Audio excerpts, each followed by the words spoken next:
Assalamualaikum warahmatullahi wabarakatuh. Kami dari kelompok 5 akan mempresentasikan proyek 2 analisis laporan keuangan yaitu studi kasus terhadap PT Indofood dan PT Mayora. Adapun anggota kelompok kami yang pertama ada Fadil Alif Ramadan, yang kedua Dita Tripuspita, yang ketiga Sarah Fatia Rahmanina, yang keempat Arsya Valeri Zenobia, dan yang kelima ada Rahardika Alfian Putra. Berikut adalah soal yang disajikan pada studi kasus antara PT Indofood dan PT Mayora. Financial statement analysis is essential for evaluating a company's profitability, liquidity, creditworthiness, solvency, market valuation, and risk exposure.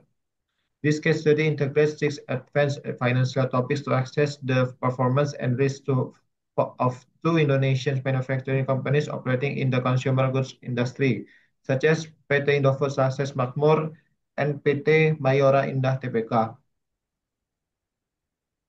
Soal yang pertama, compare ROA dan ROE for Indofood and Mayora. Which company has higher profitability? Diketahui dari soal ROA dan ROE Indofood dan Mayora ada sebagai berikut. Untuk ROA Indofood ada 8,08% dan Mayora 9,11%. Sedangkan ROE Indofood 21% dan Mayora 23,43%. Dari ROA dan ROE yang disajikan, Mayora Indah mencatat tingkat profitabilitas dan efektivitas yang lebih unggul dibandingkan Indofood, baik dalam hal ROA maupun ROE, sehingga dapat menghasilkan keuntungan besar dan menjaminkan efisiensi pengelolaan aset. Dengan ROA sebesar 9,11%, Mayora mampu menghasilkan 9,11 rupiah laba bersih dari setiap 100 rupiah aset yang dimiliki. Sedangkan Indofood hanya mencapai ROA 8,08%, berarti dari 100 aset akan mendapat laba bersih 8,08 rupiah.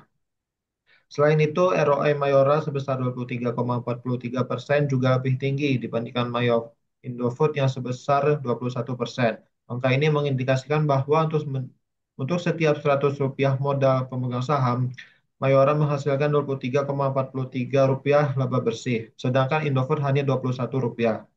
Tingginya ROE Mayora menunjukkan bahwa perusahaan mampu memberikan pengembalian yang lebih baik kepada pemegang saham berkat struktur modal dan strategi operasional lebih efektif.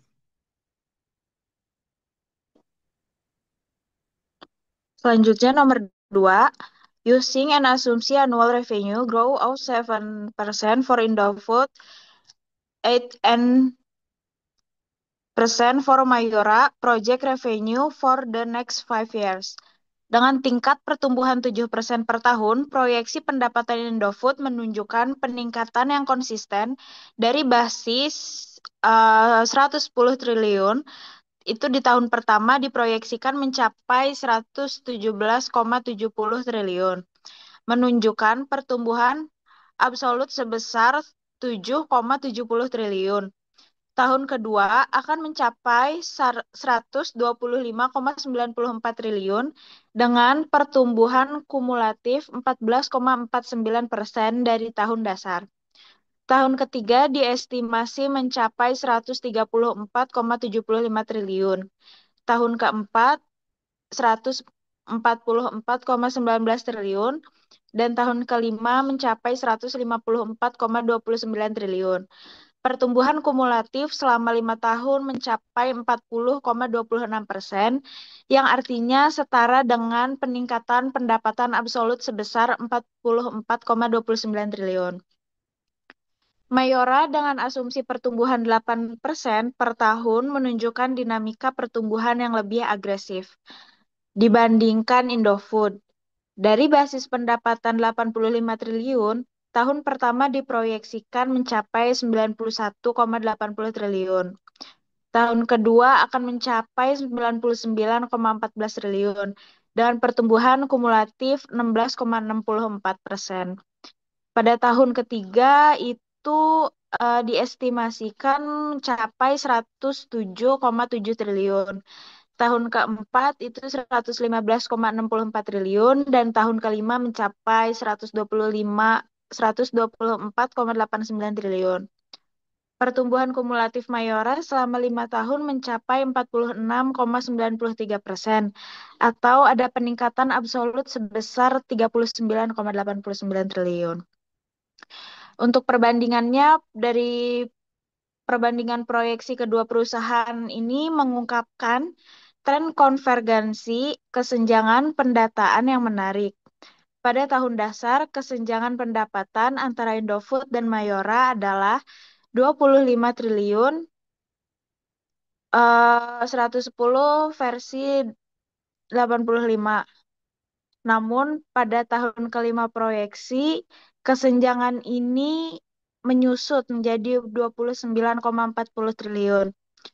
Meskipun kesenjangan absolut sedikit rasio pendapatan Mayora terhadap Indo meningkat dari 77,27% menjadi 80,94%.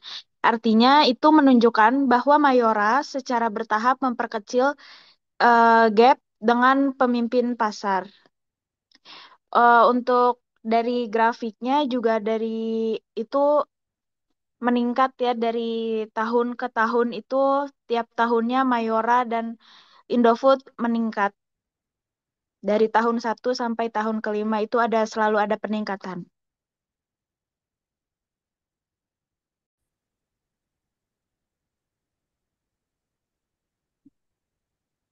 Oke, selanjutnya dari analisis kredit, perusahaan mana yang memiliki likuiditas yang lebih kuat? Diketahui dari soal current ratio dan quick ratio Indofood dan Mayora adalah sebagai berikut. Untuk current ratio Indofood sebesar 1,45, sedangkan Mayora 1,38. Dan untuk quick ratio Indofood sebesar 0,85, sedangkan Mayora sebesar 0,78. Berdasarkan data rasio keuangan yang tercantum dalam studi kasus Indofood Sukses Makmur Tbk, memiliki likuiditas yang lebih kuat dibandingkan Mayora Indah Tbk. Karena yang pertama, current ratio menunjukkan kemampuan perusahaan membayar kewajiban jangka pendek dengan aset lancarnya. Nilai di atas satu menunjukkan posisi liquid yang aman. Indofood memiliki rasio lebih tinggi, yang artinya lebih banyak aset lancar dibandingkan kewajiban lancar. Yang kedua, quick ratio. Quick ratio memperhitungkan hanya aset lancar yang paling liquid, tidak termasuk persediaan. Kembali, Indofood mencatat angka lebih tinggi dibandingkan Mayora, menunjukkan fleksibilitas likuiditas yang lebih baik. Jadi kesimpulannya, Indofood memiliki posisi likuiditas yang lebih kuat dibandingkan Mayora, karena memiliki rasio current dan quick yang lebih tinggi. Ini berarti Indofood lebih mampu memenuhi kewajiban jangka pendeknya tanpa tekanan likuiditas yang besar.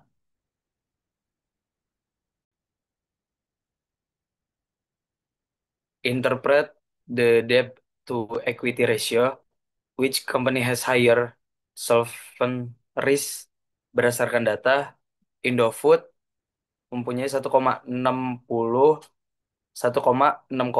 DE dan Mayora 1,57 DE. Apa arti rasio DE? Rasio debt to equity atau DE menunjukkan seberapa besar perusahaan menggunakan utang dibandingkan dengan modal sendiri untuk membiayai asetnya. Semakin tinggi rasio DE, maka semakin besar rasio solvabilitas kemampuan membayar utang jangka panjang. Perbandingan dan kesimpulan. Indofood memiliki rasio DE lebih tinggi 1,60 dibandingkan Mayora 1,57. Artinya, Indofood memiliki risiko solvabilitas yang lebih sedikit tinggi dibandingkan Mayora karena lebih banyak menggunakan utang dalam struktur pendanaannya.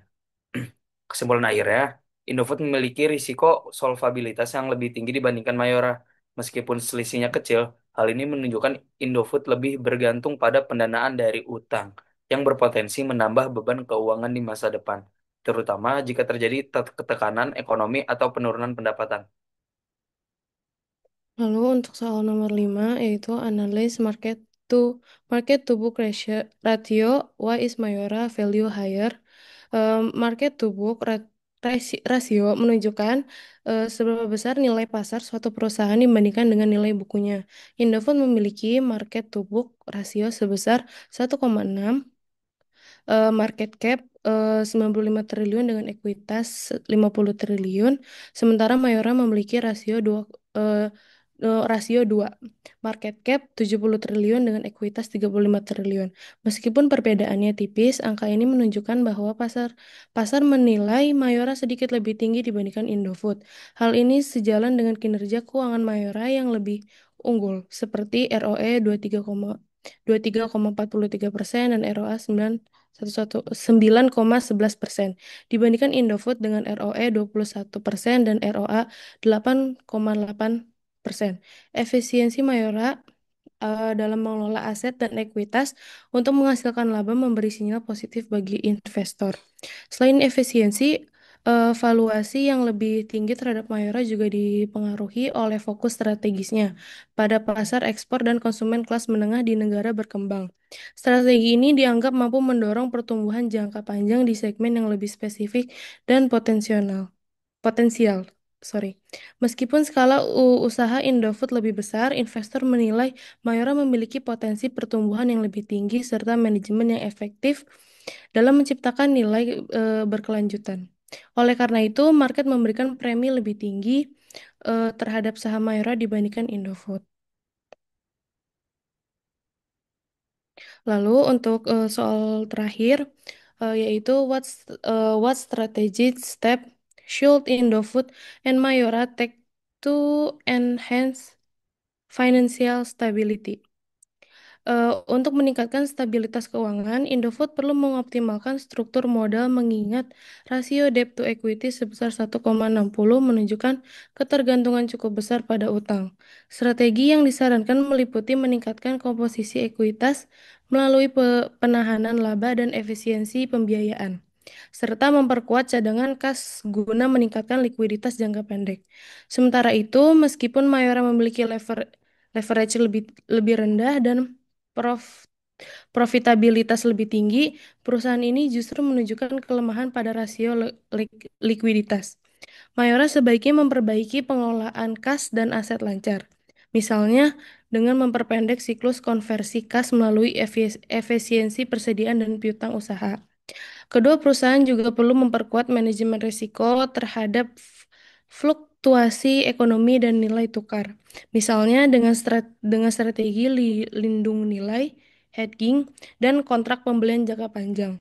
Langkah ini penting bagi Mayora yang berorientasi ekspor dan Indofood yang bergantung pada bahan baku impor.